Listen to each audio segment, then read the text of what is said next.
Welcome again to one of Partnership Realty's classes here. We're going to be going over listings. I'm Ismael Alvarez, the broker here. So we're going to be going over listings. So we're going to take listings from A to Z.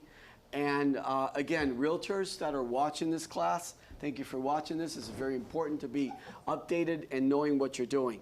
My phone number is 561-667-8361. If you have questions, you're welcome to call.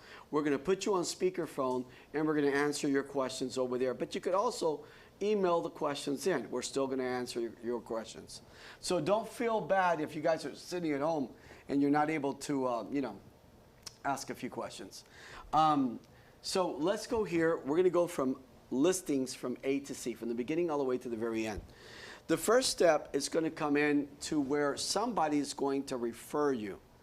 Marketing class is extremely important. Watch our marketing, all of our marketing classes that we've got, because these classes are going to teach you how to get people to, to call you. How are they going to call your cell phone? How are you going to get clients? So let's say we've already watched the marketing classes. We've got it in practice. Now we got an incoming call, and by the way, hey Ishmael, I would like to meet you. I'm interviewing 2-3 different realtors, and I would like to see what you've got to offer. Well, we have a lot to offer, okay? One thing is our commissions are not set in stone. Commissions are typically 6%, but you can go down to 5%, 4%, 3%. Don't lose the deal. Help the client out to wherever it comes out to. Because from helping that client and establishing that relationship with that client's going to send you more referrals and more referrals and more referrals. And by the way, that listing that you're getting, that seller, probably is going to want to either rent or purchase another property. They've already decided that you are the right realtor to help them with their home needs, correct? So they're going to have you help them to find the other property. Look at this, how it's just a dominoes effects, and it just keeps going and it doesn't stop. Then we'll get referrals from their family, co-workers, and so forth. So that's how important it is, to be able to assist our clients. So in this case here, since this is just an example of what we're doing here, in this case here, we already have someone that called us. So the first step that we have to do, we've got their name, we know their address and so forth. We need to determine right here, I'm going to go to the, our step number 1 is to determine a market value, CMA. The client is going to tell us pretty much what they're looking to get, or maybe not. They're going to say, well, I would like for you guys to come over, I would like for you to the house and tell me what my house is worth. You can't go over there blindfoldedly. So you've got to know what you're doing. What are you going to do? You're going to do what's called the CMA, current market analysis.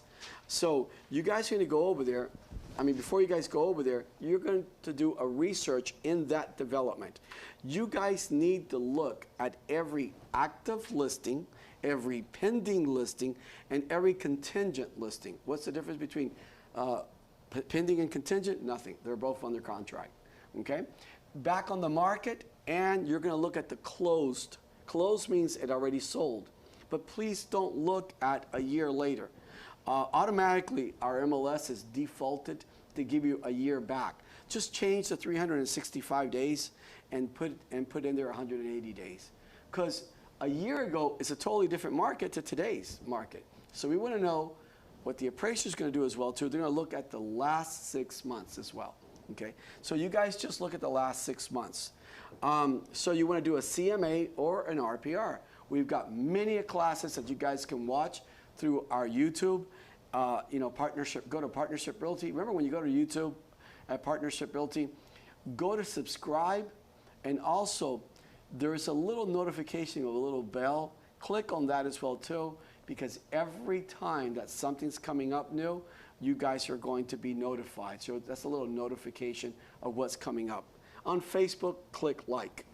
So now that we know what the property's value is, and you guys have to look at the photos as well too, because when you go there to the seller's house, you're going to say to them, well, there's been 4 sales here in your community, and your house has a 4-bedroom, 3-bath.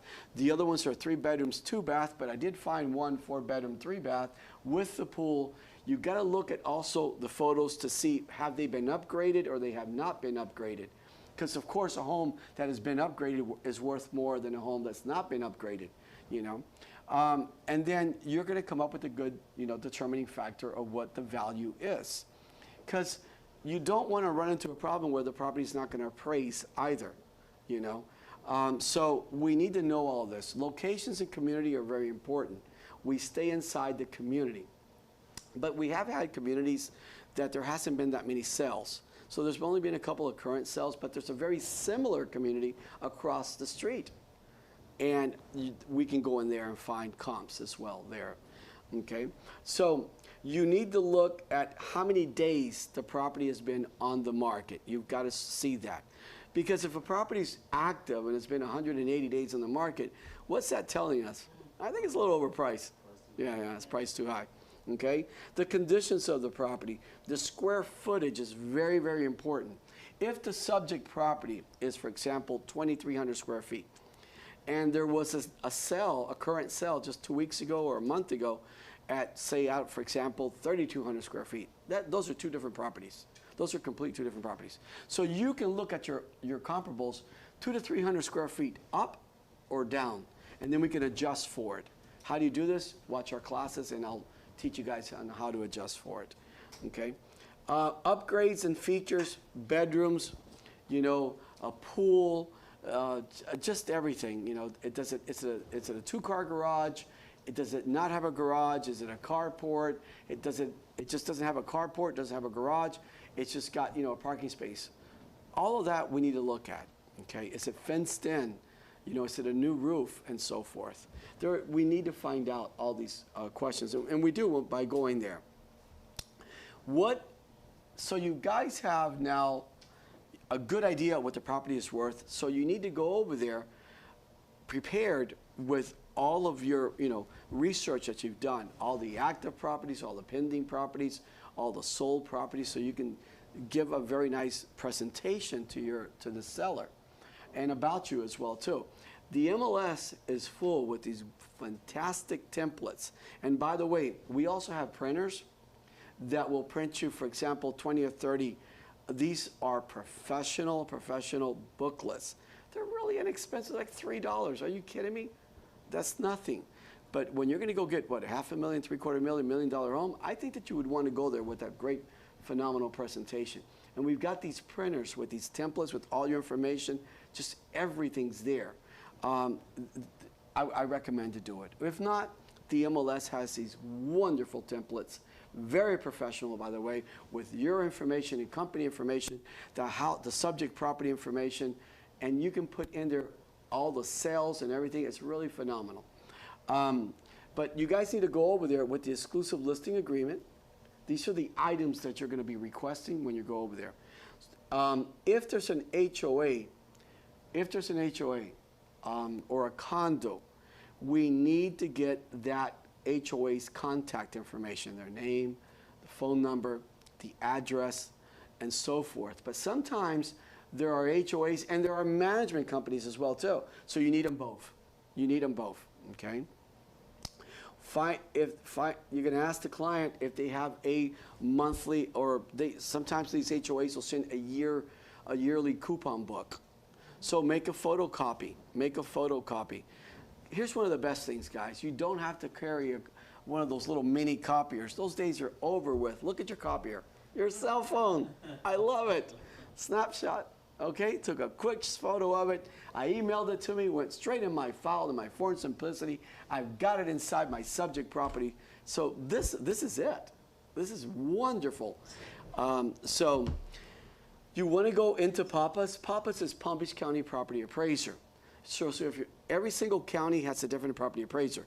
So depending on the property, if you're selling in Dade County, Broward, St. Lucie, Martin County, Indian River County, Lee County, it doesn't matter where you're at, Osceola County, go into that property appraiser and pull up the information. You'll understand a little bit more right now. We're going to talk about that.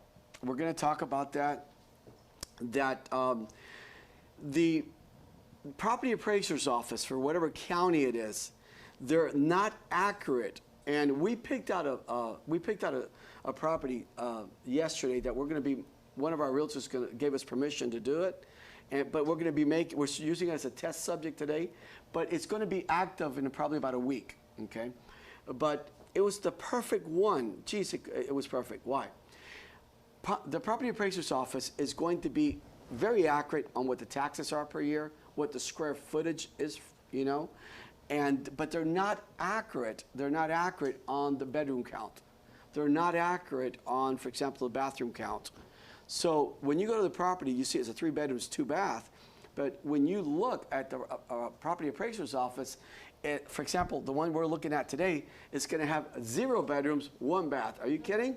So you're buying a house that, so you know, okay. So if you call up the property appraiser's office, they'll tell you that they're not responsible for that, but they are responsible for the legal description. They are just responsible for, you know, the accuracy of the square footage and the taxes. So that's what we're going to get from there. Then we need the current mortgage statement. Extremely important, because we need to get a payoff. We need to have an idea, sir, ma'am, folks, if we sell the property for this much, after your closing expenses and after we pay off their mortgage, this is what you're going to get at the closing table, okay? That's called a seller's net proceeds. We've got classes on seller's net proceeds. And we also have you can also, from the title company, get what's called a preliminary HUD or a preliminary CD. That's going to have the expenses. But these preliminary CDs, they're just estimates. You should know how to do it. It's so simple once you watch one of our classes on how to do it. It is so simple. And it's accurate, by the way, too. We could be off by a couple $100. And if you use my examples, I'm always high because, see, no sellers want bad surprises at the closing table. So if they're thinking that they're going to walk away with $230,000, and when you did if you didn't do the seller's net proceeds, when they go to the closing table, they're not walking away with $230, they're walking away with $225. You think they're going to be happy? I don't think so. They're going to be $5,000 short, and that's a lot of money. $5,000 short to what they were expecting. So whenever I do a seller's net proceed, I'm always high. So when we get there, if they're expecting $230,000, they're going to be getting like $232, $233. Now they're going to think I'm a hero. Oh my God, I got more money. You know, I got more money. Yes, we did, because we did our estimate. We did our estimate at the high side. No one likes, you know, bad surprises. How about good surprises? Then you're going to come out like the hero in this picture. So the other document that you're going to need is the seller's net proceeds, and you're going to have to take that with you. We're going to go over that in a couple of seconds. So what are the questions that you have to ask your seller? First of all, find out how many people are entitled.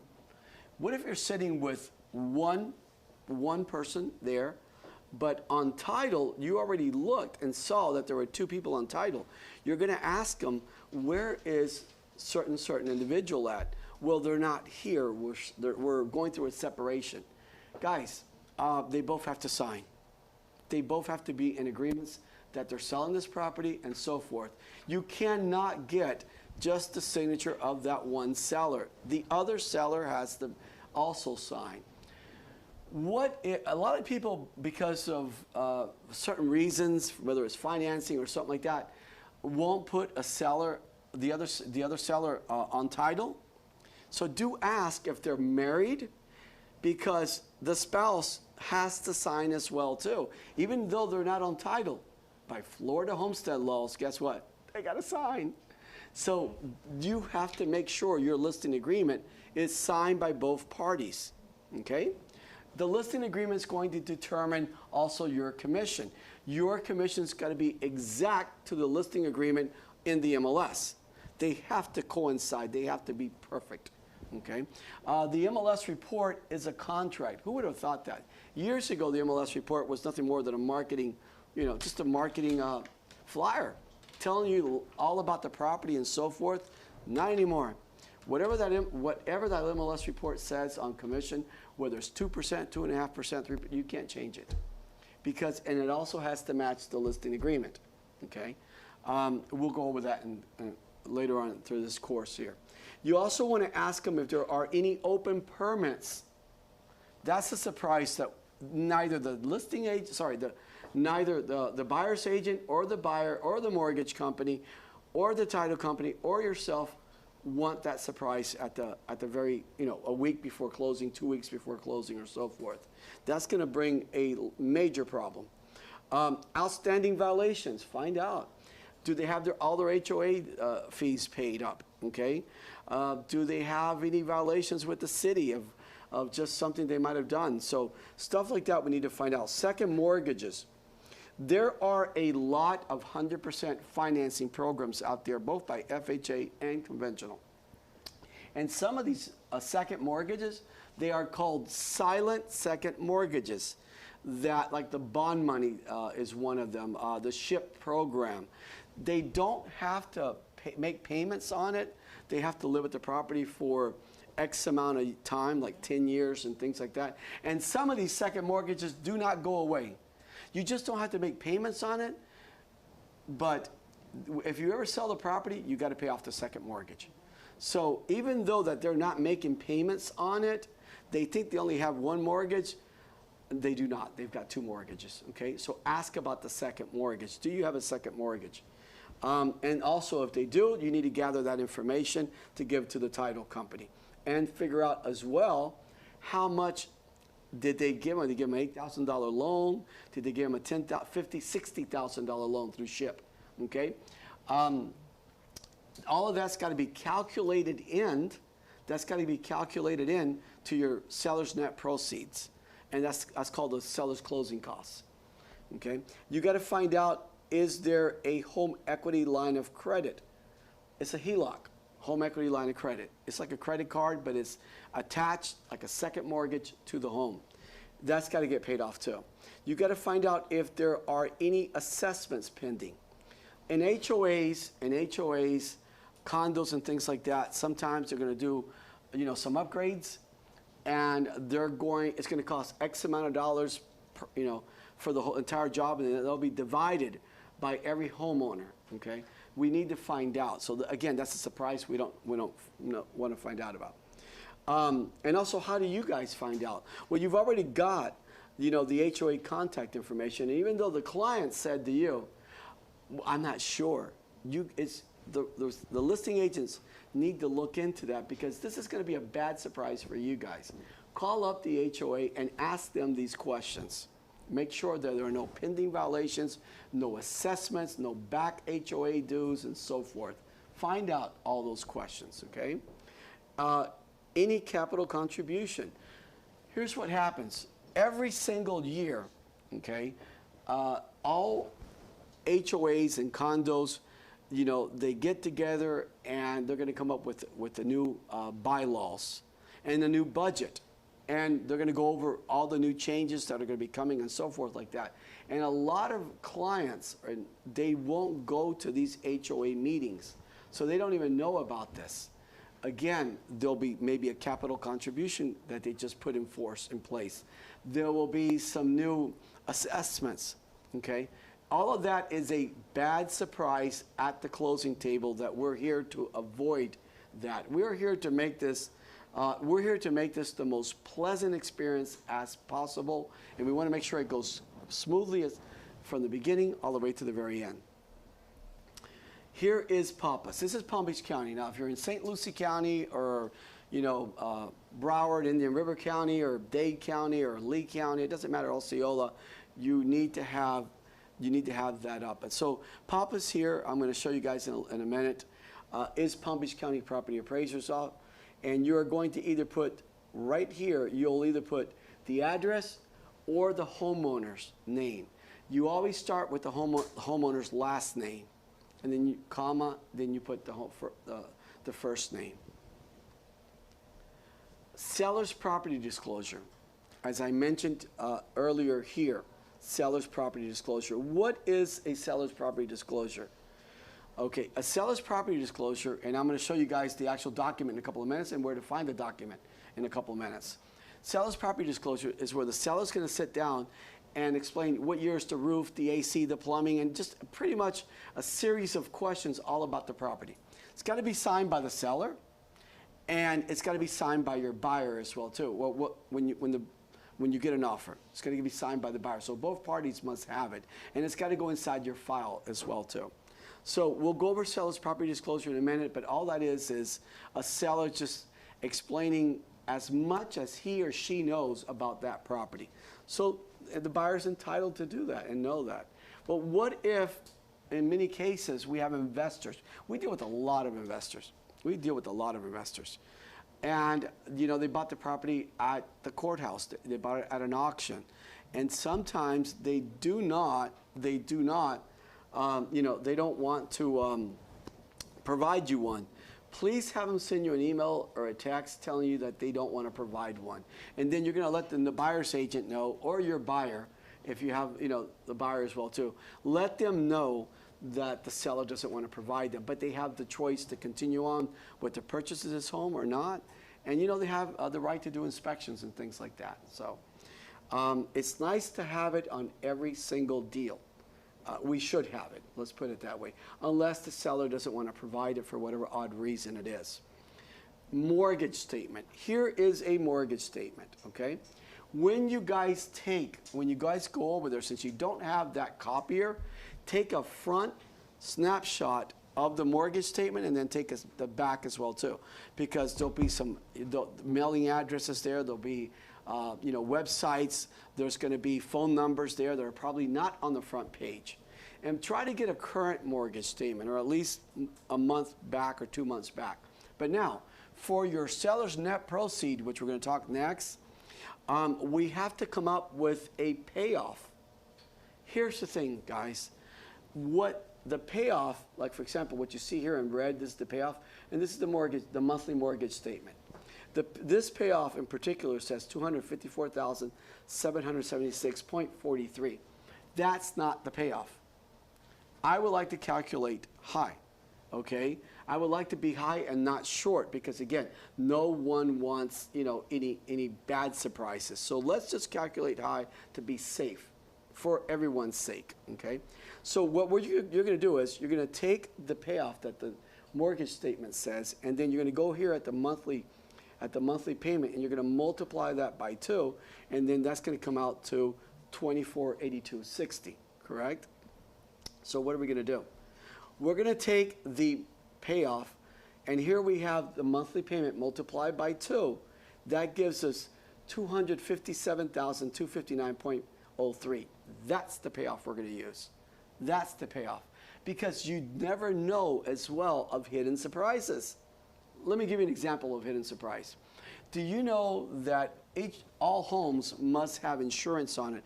And sometimes when the insurance is not escrowed in, it's not escrowed into the monthly payment, that the homeowner is responsible of every year renewing the policy, and they might have forgot for 2 to 3 months and 4 months. Guess what the mortgage company does? They put on what's called forced place insurance. As soon as the homeowner proves that they've got coverage again, they're going to send it to their mortgage company, and their mortgage company is going to take that forced place insurance, which is very expensive. It's going to take it off. But from that lapse of months, whether it's 3 months or 4 months, correct, they're going to charge them for that. So if you think you've got a payoff, and now you've got another $500, $600, $700 or $800 in there, or God knows, $1,800, I think that this right here, multiplying it by 2, is going to cover you on any hidden surprises, okay? Precisely. But let's say that there are no hidden surprises. No problem. The payoff is going to be a lot less, so that means the client's going to get more at the closing table. So I hope you understand my theory on how to come up with since we haven't ordered the payoff yet, how to come up with the payoff. And I like to be, you know, safe on everything. Tax bill. Owners have to pay the taxes from January 1st to the day of closing. So let's say the closing is in May. So here's what you're going to do. Even though this isn't the proper way of doing it, guys, you guys do not need to be title agents. You don't. You just need to be in the ball field. You need to know what you're doing. Let the title agent give exact numbers. But all my numbers are going to be high. Why high? I prefer to be high than low, because no one likes bad surprises. So if they're getting more money at the closing table, there you go. You're like a hero, but if they're getting less money, it really doesn't quite work out. So let's say the taxes are per year. These are just examples, $3,500. You're gonna divide that by 12. That gives you $291.67. By the way, the title company's not gonna actually charge $291.67. But again, we want to be high. I prefer to be high on everything. That came out wrong. Did that come out wrong? That came out totally wrong. I want to be high on everything. Yeah. Let me rephrase that one. Let me rephrase that one totally. A cushion. I want to. Thank you so much. Yeah. You want a cushion. I didn't say I was totally sane here in my words. I'm not totally sane in my words. I want to be high on everything. Great broker there. That guy really knows what he's doing. That guy is he's a genius. I love that guy already. Oh, no, guy. We want to have a cushion. Please. You guys did get that, the ones that are watching from home, okay? You guys got that one. So we want a cushion. So it's $291.67 per month, and we're going to multiply that by the estimated date that we think it's going to close. So let's think, we know it's going to close maybe in May, in June, or in July.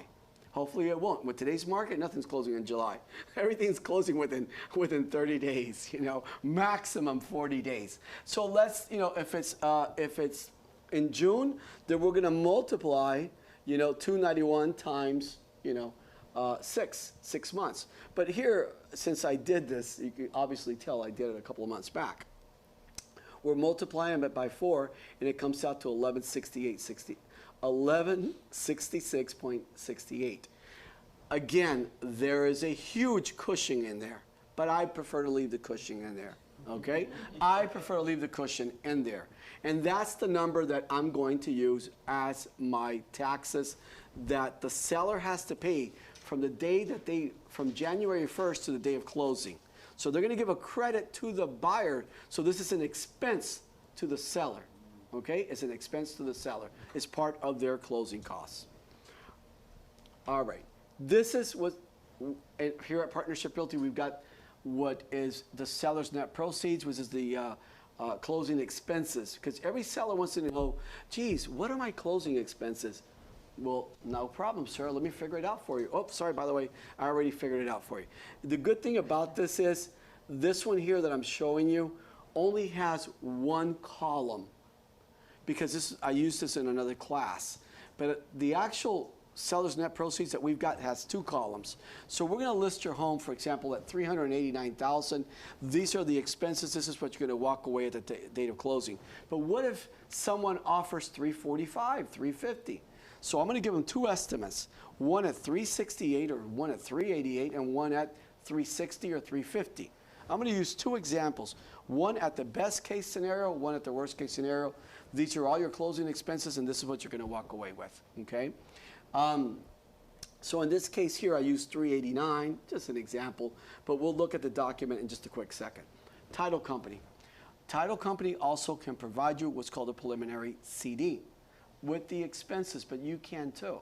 So you could, the thing about the title company, all title agents here are busy as heck. Please do not think that any title agent is sitting around thinking, well, geez, what are we going to order for lunch today? No, they're busy as heck.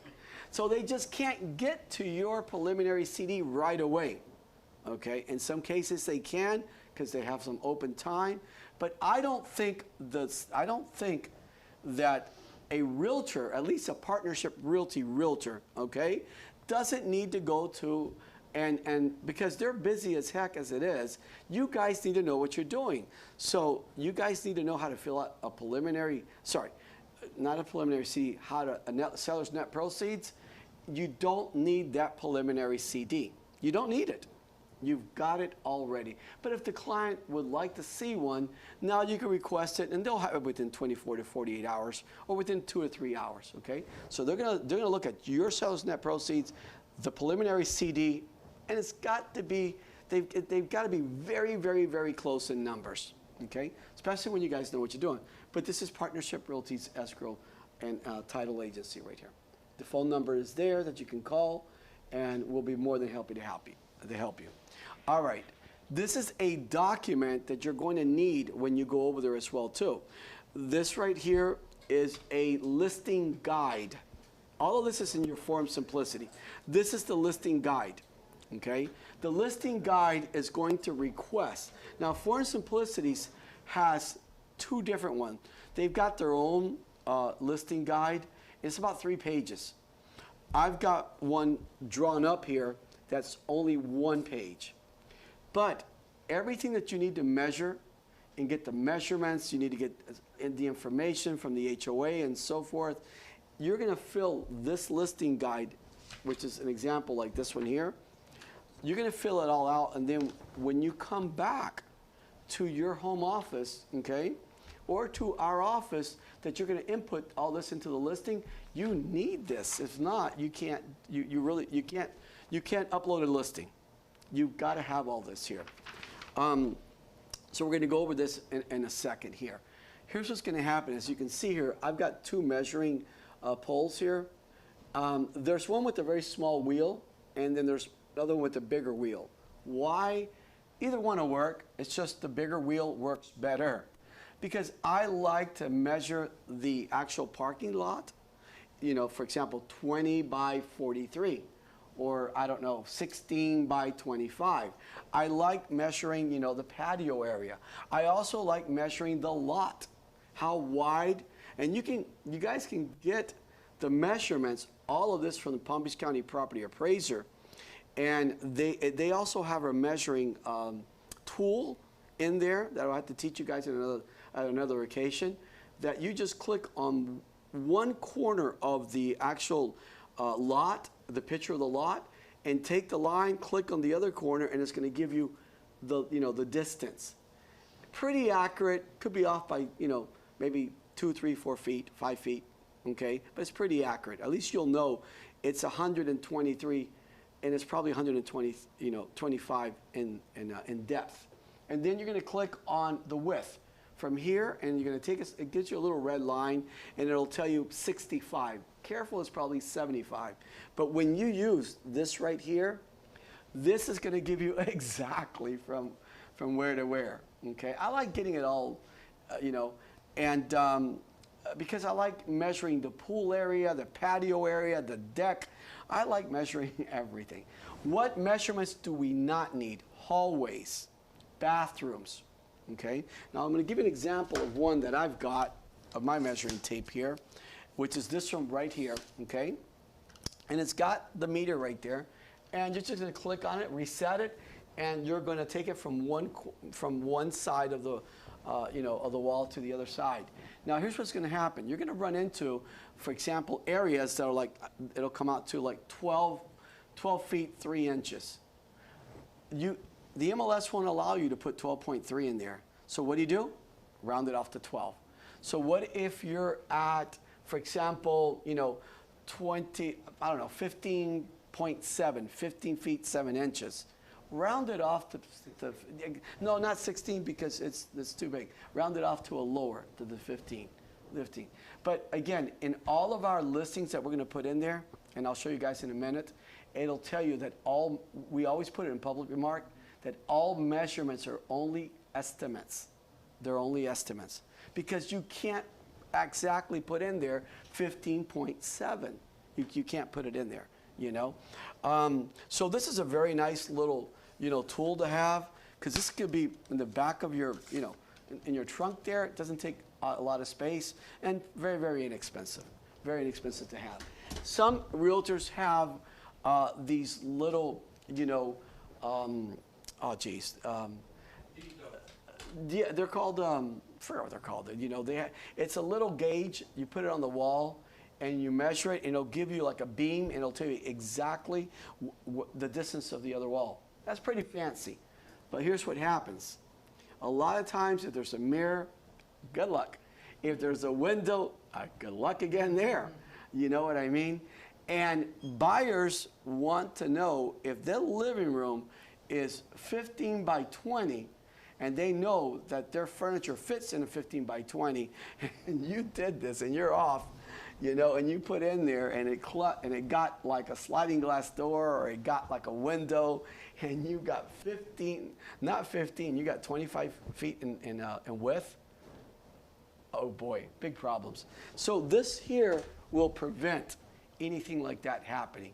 And your cell phones also provide, your cell phones also provide a tape measure as well too, you know, that you can, a measuring tape that you can do in there as well too.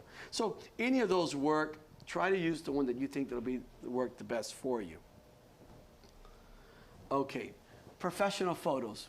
Guys, I cannot tell you realtors how important professional, professional photos are, okay? Even if you're getting a small listing, which is only $150,000, well, you guys are marketing yourself through social media, and there are so many people that are watching all these listings that you've got. And if I'm somebody following you, and I'm thinking of putting my property up for sale, whether it's 4 months from now, or whether it's 2 months from now, or 2 weeks from now, and you guys went in there with your camera and you just don't have that good eye, you just took photos, correct? You just took photos in there. If I've got a $500,000 listing, $750,000 listings, and your photos are very, very not good, you know, do you think I'm going to give you a $750,000, $1 million listing, $2 million listing when guys take pride in your work? We've got companies, unlimited photos for so inexpensive. We've got so many companies that we work with, virtual tours, drones, everything, but very nice photos, okay? It just says a lot about you, who you are. You know, take pride in your work and pay for the photos. It's well worth it. I mean, they're very, very inexpensive, but someone's looking at your professionalism, how, you know, the way that you conduct yourself, the way that you know, your listings and so forth. The photos are very important. Under public remarks, when you guys go to describe the property, well, right here in this listing guide, we only have a couple of lines to really go in there and describe the property. Go into details. Find the beauty in the home. Find all the upgrades and things like that, and write it down. Now, what happens if you run out of space here? Look at this. There is a full blank page in the back that I am just going to keep writing in there. And guess what? You don't want to go in there and put on the public remarks, because I will not give you my, I mean it. If I'm listing my property and you're a listing agent that just took photos with your professional camera, okay, and you put in there, great neighborhood, nice property. Are you no, please describe the property. Tell me all the details, that all the things and all the work that I put into this house, you know, this upgraded cabinets. I don't care what it is. Find all the features on this property, okay? Professional photographers know that they will avoid family photos, okay? If you guys aren't paying for professional photography, be careful when you take your photo that you're not, you know, you're not getting the homeowner or their family in these photos. Correct? Or yourself. Or yourself. Thank you. Do you know how many times I've seen that? Yeah, they take a snapshot of the bathroom and they're right there. Hey, look, pretty good shot of me. I got a selfie.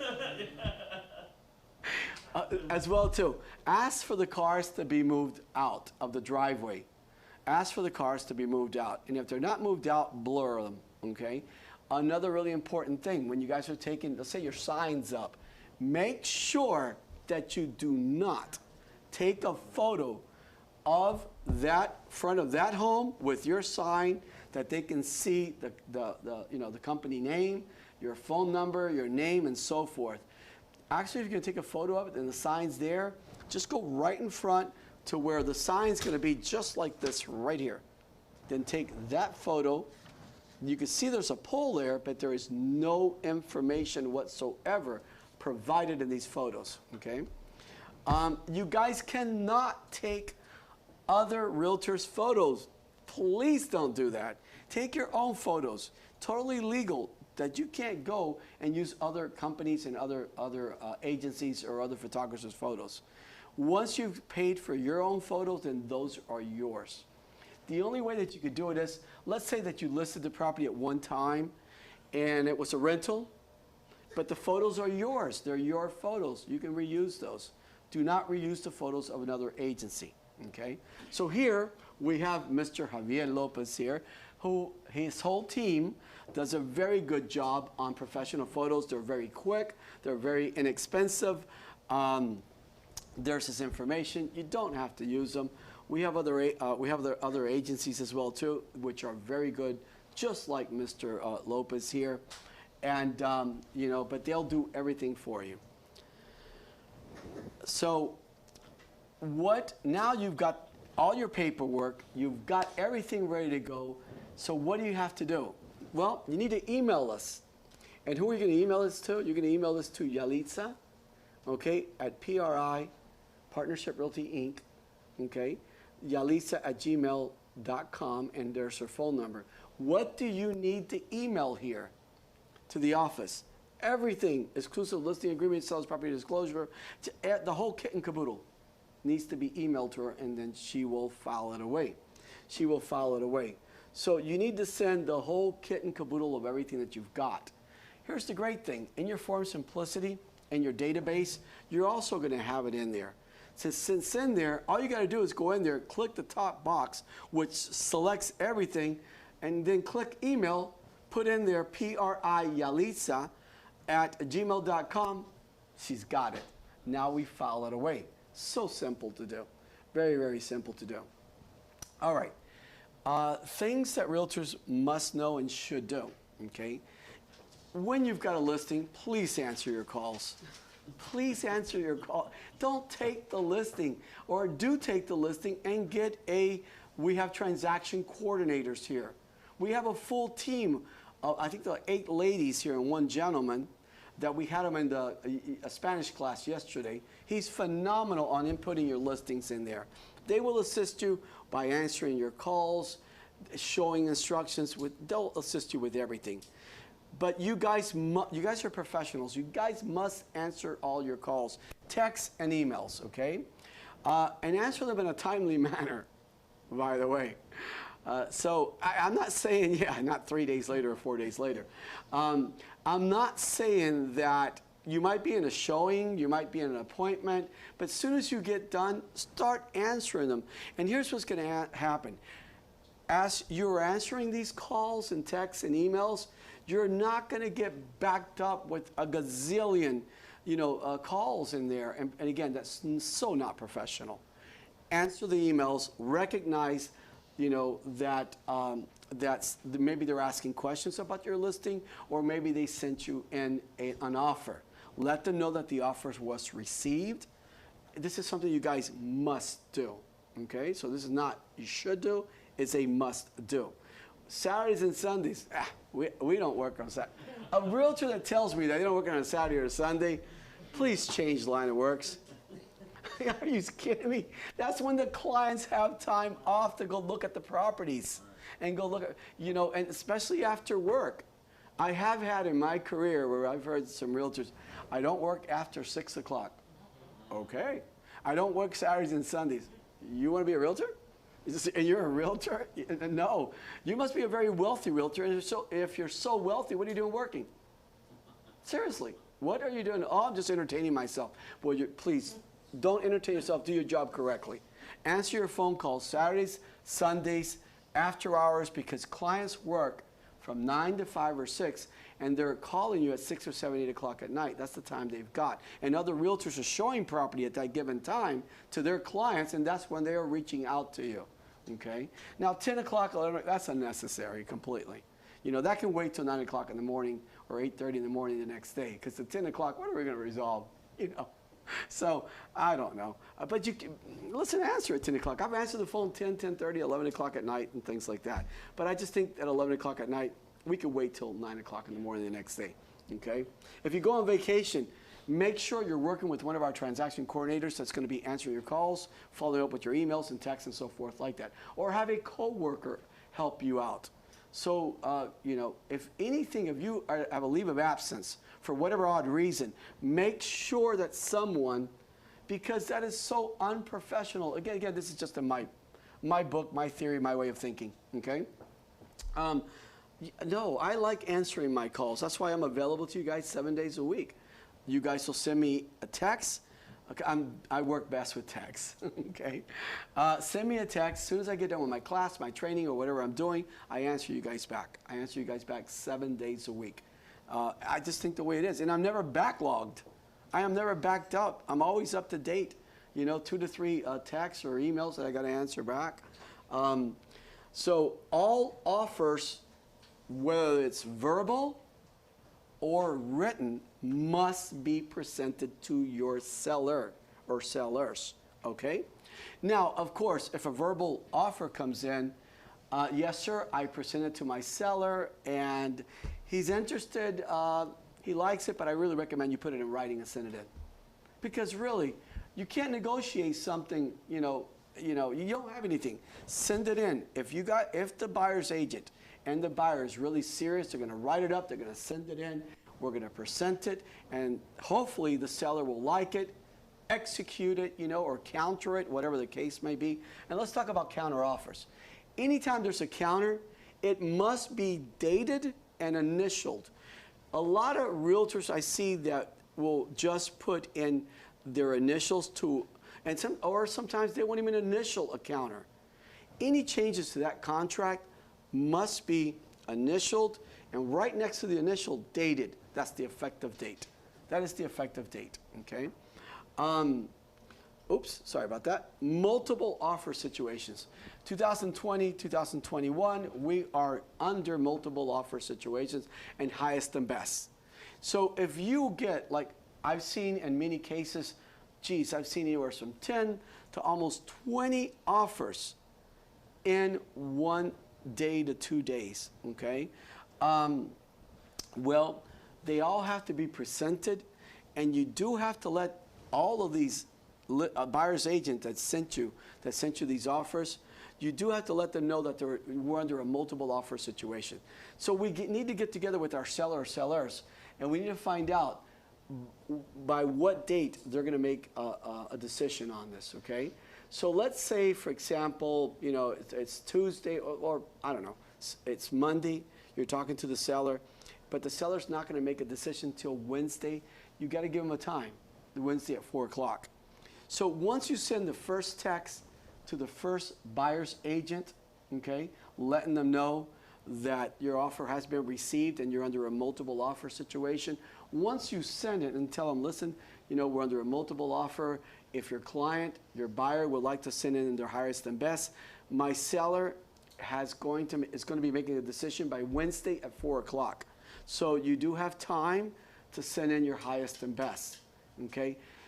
Once you send one text, it's copy and then paste, paste, paste, paste, paste, paste, paste to all the other realtors that also sent in their offer. It's so simple. Write it up, copy it, and then go to all the realtors, every single one of them, and send paste, paste, paste. Tell them, let them know that you're under a multiple offer, and your seller will be making a decision by Wednesday at 4 o'clock, and maybe they should be submitting in their highest and best.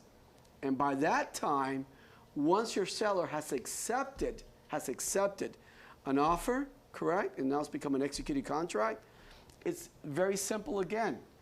Out of professionalism, just out of common courtesy, just out of being a realtor, send a text out to the one realtor out of the 14 or 20. Thank you very much for your offer. I apologize. The seller decided to go with another offer. But you gave them a chance to send in their highest and best. You gave them the opportunity. But the seller, and you also told them that the seller will be making their decision on when? Wednesday by 4 o'clock. The seller made their decision. They went with another offer, okay? You guys need to write it up. I apologize. The seller went with another offer. Thank you. I'll let you know. If your client's still interested, I'll let you know if this deal falls apart. Because there's always chances that if from the inspection or God knows what the reason may be, the file doesn't close, okay? All you got to do is copy that text, and guess what you're going to do to all 14 other realtors? paste, paste, paste, paste. Oh, don't just paste it, send it. Paste it and send it. Paste it and send it, paste it and send it, paste it and send it, and let them know, because it's not fair to them either. So they can take their buyers and start looking for another offer. I mean, for another property to look at. So you do have to provide a deadline. And again, you want to make sure that you answer all your texts, calls, and emails. So let's do this real quick. I want to let you guys see seller's property disclosure, what it looks like. Then I'm going to show you guys, then I'm actually going to show you guys where to find it, okay? Where all your documents are at. So all of our documents in our form simplicity, they're there. We're going to go in a couple of minutes. Everything that you need to be a realtor in the state of Florida is in our form simplicities, and it's full of our packages. All the packages are created for you guys. You just need to select whatever documents you need under whatever client that you're representing, whether it's a commercial lease, whether it's a commercial sale, or whether it's a commercial purchase, vacant land, whether you're representing a buyer, a seller, whatever the case may be, it's all there, okay? But this is a seller's property disclosure, okay? And seller is going to fill all this out, and they're going to answer yes or no, or I don't know. And this is going to be provided to who? To the buyer's agent, who is going to provide this to their buyer. And they're going to have to sign it, print, and date, and acknowledge that they received it. This goes inside your file. This is given to your seller, and everyone's got to have this, okay? But this is a seller's property disclosure. This is a must-have, okay? Oops, cancel this. This is a must-have, okay, inside your file. But again, remember that we spoke about it earlier, that some sellers will probably say to you, whether an investor or something like that, they bought a foreclosure, I don't want to provide one. What are you going to do? You're going to get that text, you're going to take a snapshot of it, you're going to email it to your folder and put it inside your package. Now, listing guide. This is the listing guide. This is the one that I was showing you guys here. Property address, property taxes, what year, get the current year. You're going to get that right from, the property appraiser's office, okay? It's a property CBS. That means it's not block, because, well, block, yes. So, we have bricks, we've got blocks, we've got frame, we've got stucco, and some of these properties, and also it's going to show it in the property appraiser's office, whether it's CBS, okay? And sometimes they'll say CBS stucco, because that means the main house is CBS, and at one time they created an addition to it, all right? And that one's frame and stucco. How do you know? Well, you look at the property appraiser's office. Very important. You don't want to go over there, not look at the property appraiser's office. Look at the home. It's stucco outside, and you look at it, it goes, that's CBS. So here you go. You put it into the MLS, CBS, and when the buyer goes there, or when they do the inspection, they touch the wall, it's frame. How do you know if it's CBS or not? Again, property appraiser's office, or do this. Knock on that wall, okay, that exterior wall. If it's CBS, it's going to hurt your knuckles, okay? If it's brick, you can tell and see it, and it's going to hurt your knuckles. If it's frame and stucco, it's going to be hollow. You're going to hear the echo, okay? So it's not CBS.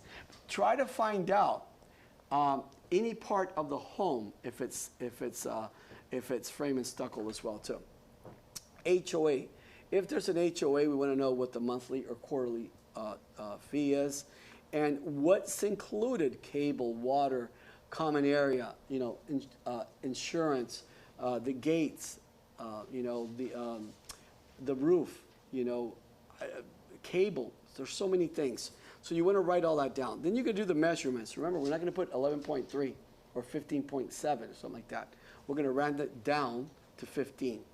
15 by 20. So all the measurements going to be there. What's there? The refrigerator, the range, the dishwasher, microwave. So we're going to mark what's there and what's not there. Dining room, okay? That one's really important because you've got formal dining room. What's a formal dining room? What's inside its own individual section of walls. But then you've got dining areas which could be a kitchen dining or a living dining.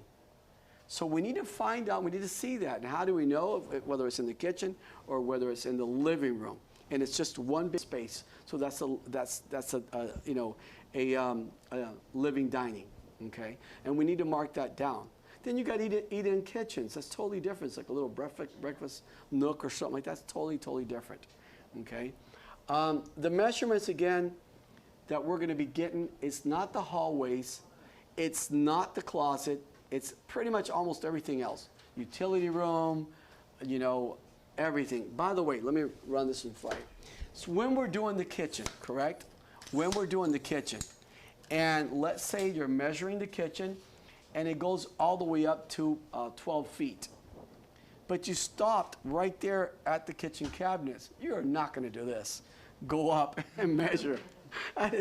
Please don't do that. It's 2 feet. It's 2 feet. So if it's 10 and you made it to the cabinet, guess what? It's 12. And then you did the same thing and you made it to a cabinet, and let's say it's 15 or 6 or 8. It could be 6. There are some kitchens, some condos, and you know, not homes that are not very large, that the kitchens are small. So if you made it and it's 6 feet, you automatically add what? 2 more feet to the cabinets. So you know how to do that. Again, bathrooms, hallways, that we're not, foyers, we're not measuring that.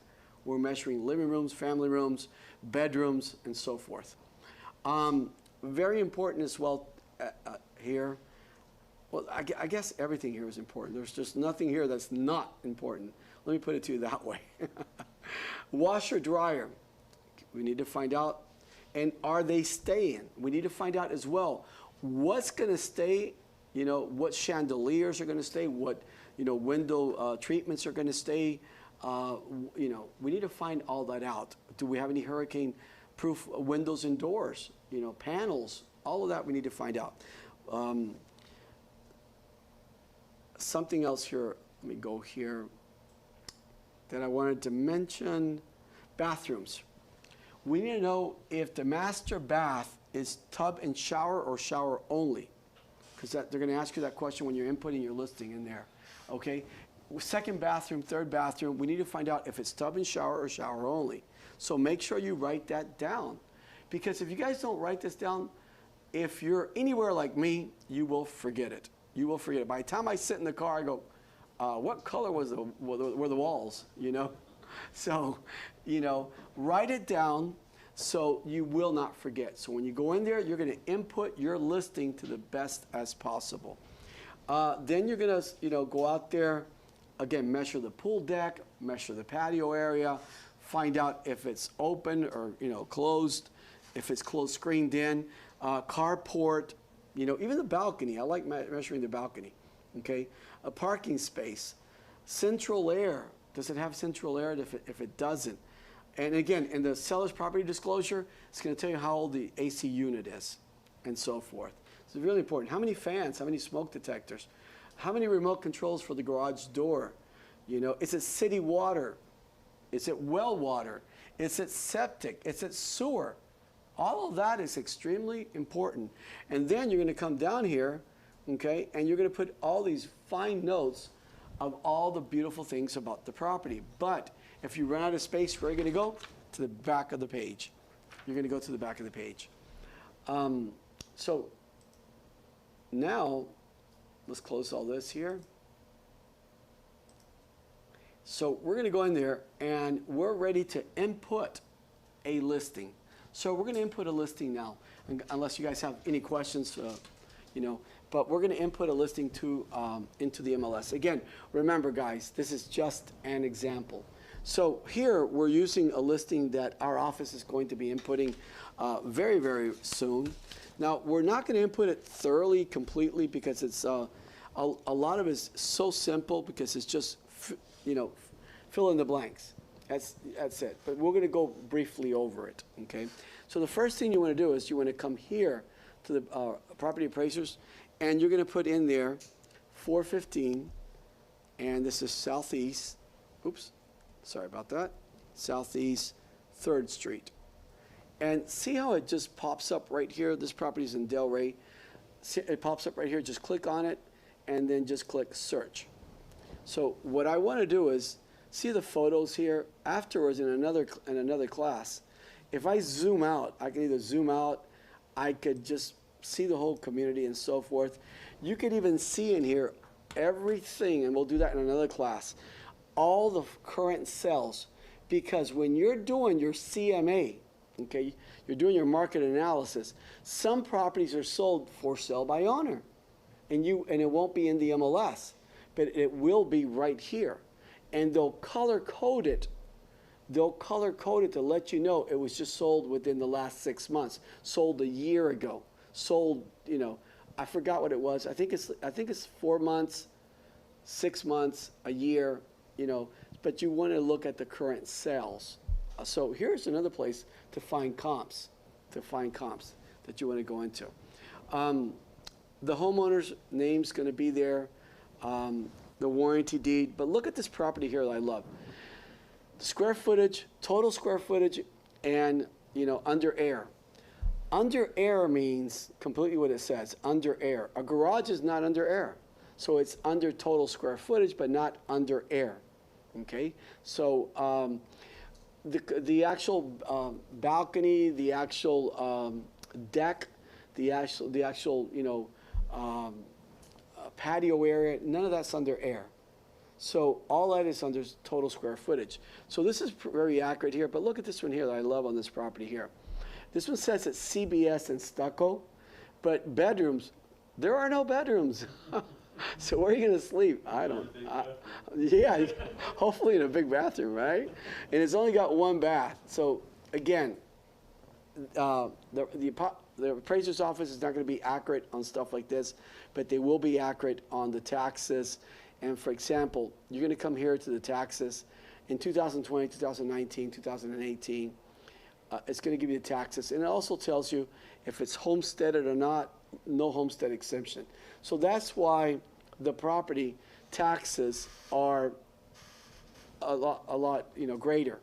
But once your buyer files for they buy it, they file for homestead exemption within probably the following year, depending when they buy it, that'll go down. But you want to give the current one, 2020 taxes.